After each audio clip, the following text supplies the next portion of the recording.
के क्लास में आप पढ़ने जा रहे हैं रासायनिक साम्यावस्था का एक टॉपिक अभिक्रिया गुणांक, रिएक्शन कोसेंट। क्या होता है रिएक्शन कोसेंट, ध्यान देंगे आप लोग। सबसे पहले आपको हम ये बताना चाहेंगे कि इस रासायनिक अभिक्रिया के लिए जो हम लिख रहे हैं alpha A plus beta B equilibrium sign gamma C plus delta D. अगर हम आपसे पूछे कि आप इस अभिक्रिया के लिए साम्य स्थिरांक लिखवाइए तो आप लिखवाते हैं के सी बराबर सी की सक्रिय मात्रा पर पावर गामा, डी की सक्रिय मात्रा पावर डेल्टा, ए की सक्रिय मात्रा पावर अल्फा और बी की सक्रिय मात्रा पावर। जो स्टूडेंट इस चैनल पर नए हैं या फिर इस क्लास में नए हैं, सीखिए जो गुणा में रहता है तो पावर में चला जाता है। ये सब गुणा में है जो डिफरेंट कलर से है, और ये सब घातांक के रूप में पावर के रूप में चला गया। आपको बता दें कि इसी को बोलते हैं साम्य स्थिरांक, साम्य स्थिरांक बोलते हैं। तो ये साम्य स्थिरांक तभी लिखा जाता है जब हमें कॉन्फिडेंस के साथ जानकारी हो, जब हमें अच्छे से पता हो कि अभिक्रिया साम्य अवस्था में। तो कोई प्रायोगिक जानकारी या कोई भी प्रमाण हमारे पास हो कि जिससे ये पता चले कि अभिक्रिया साम्य अवस्था में है, तभी हम ये केसी बराबर लिख पाते हैं या साम्य अवस्था में लिखकर तब लिख पाते हैं। जब हमें पता ही नहीं है कि ये अभिक्रिया साम्य अवस्था में है, कि अग्रिम दिशा से पश्च दिशा की ओर जा रही है, कि पश्च दिशा से अग्रिम दिशा की ओर जा रही है, आप लोग के भाषा में अभिकारक से प्रतिफल बन रहा है या प्रतिफल से, कुछ हमें पता नहीं है और हमको मन कर दिया कि हम साम्य स्थिरांक का व्यंजक लिखें, तो वहां पर साम्य स्थिरांक केसी न लिखकर क्यूसी लिखा जाता है।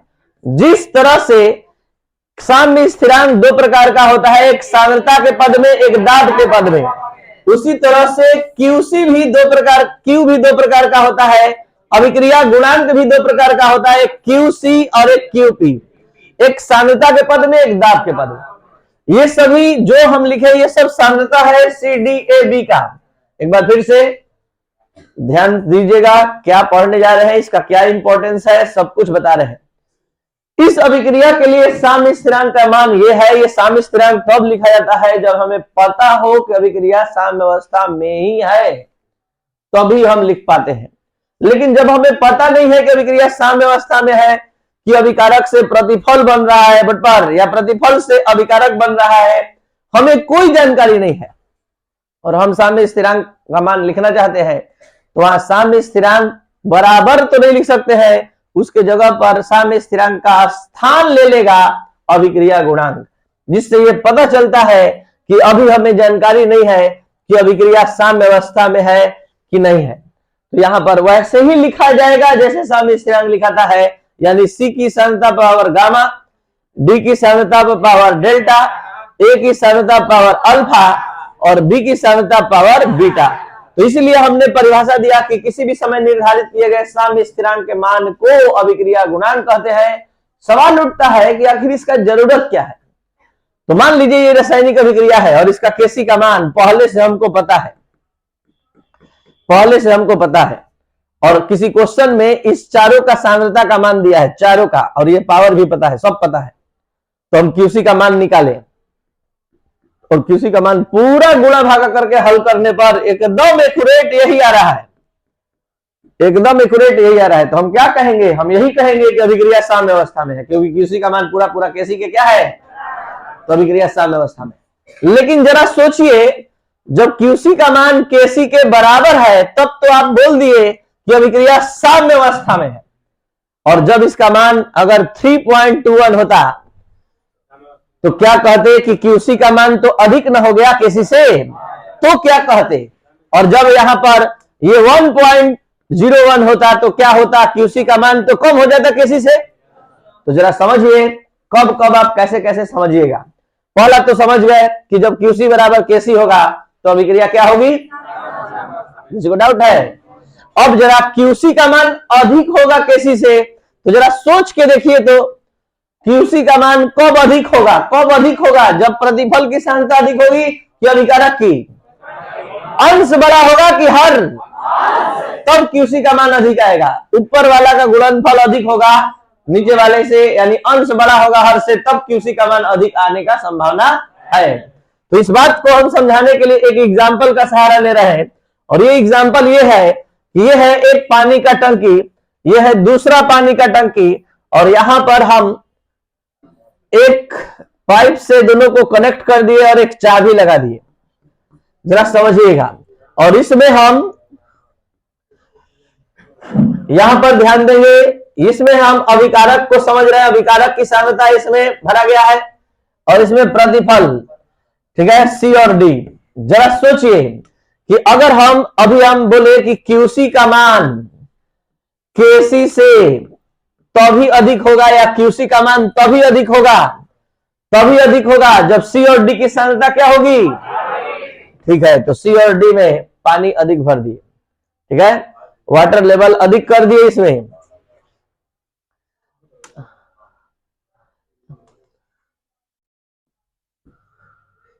ठीक है, इसमें वाटर लेवल अधिक कर दिए और इसमें कम कर दिए, ठीक है। इसमें कम पानी है, इसमें ज्यादा है, और हम अब चाबी खोलने जा रहे हैं, तो क्या होगा, इस प्रतिफल से वाले से अभिकारक वाले की ओर जाएगी, यही ना समझ में आ रहा है। लेकिन ये तब होगा जब सी और डी की सांद्रता क्या होगी, और उस केस में क्यूसी का मान क्या होगा। तो हम आपको एक चीज बता दिए, भले आप ध्यान नहीं दिए, क्यूसी का मान जब जब केसी से अधिक होगा तो अभिक्रिया हमेशा पश्च दिशा से प्रतिफल से अभिकारक की ओर गमन करेगी। इसके उल्टा क्यूसी का मान केसी से कम होगा। तो कब होगा, जरा सोच के देखिए, जब अभिकारक की सांद्रता अधिक होगी, अभिकारक की सांद्रता अधिक होगी तो अभिकारक की तरफ पानी अधिक भर दीजिए और चाबी खोल दीजिए, तो किधर से किधर जाएगा। तो इस बात को ध्यान देना है और माइंड में सेट करना है कि क्यूसी का मान केसी के बराबर तब होगा जब अभिक्रिया साम्य अवस्था में होगी। जब क्यूसी का मान केसी से बड़ा होगा तो हमेशा अभिक्रिया पश्च दिशा से अग्रिम दिशा की ओर या प्रतिफल से अभिकारक की ओर अग्रसर होगी। और इसके उल्टा अगर क्यूसी का मान केसी से कम हो अर्थात अभिकारक की सांद्रता अधिक हो, अभिकारक की सांद्रता जब अधिक होगी तो उस समय अभिक्रिया अग्रिम दिशा से या अभिकारक से, लास्ट बार एक बार शुरू से अंत तक, क्या है अभिक्रिया गुणांक।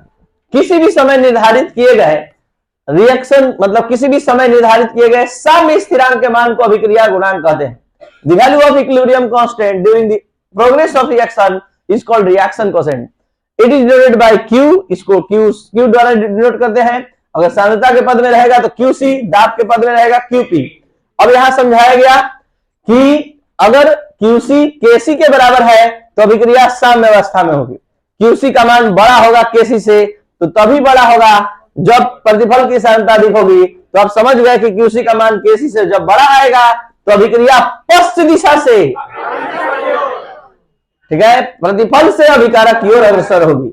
और उसके बाद केस थर्ड, QC का मान KC से जब छोटा होगा तो अभिक्रिया अग्रिम दिशा से पश्च दिशा की ओर या अभिकारक से, कोई दिक्कत। तो ये वाला दोनों केस आप सभी स्टूडेंट ध्यान देंगे। ये QC का मान तभी अधिक होगा जब C और D की सांद्रता अधिक होगी, और C और D की अधिक होगी तो इस टंकी में पानी अधिक रहेगा। जब आप खोलेंगे तो इधर से इधर की ओर जाएगा, तो निश्चित है अभिक्रिया पश्च दिशा से अग्रिम दिशा की ओर। और यहां पर हमने बताया QC का मान KC से तभी कम होगा जब A और B की सांद्रता अधिक होगी, यानी इस टंकी में पानी अधिक होगा, और यहां चाबी खोलेंगे तो अभिक्रिया अग्रिम दिशा से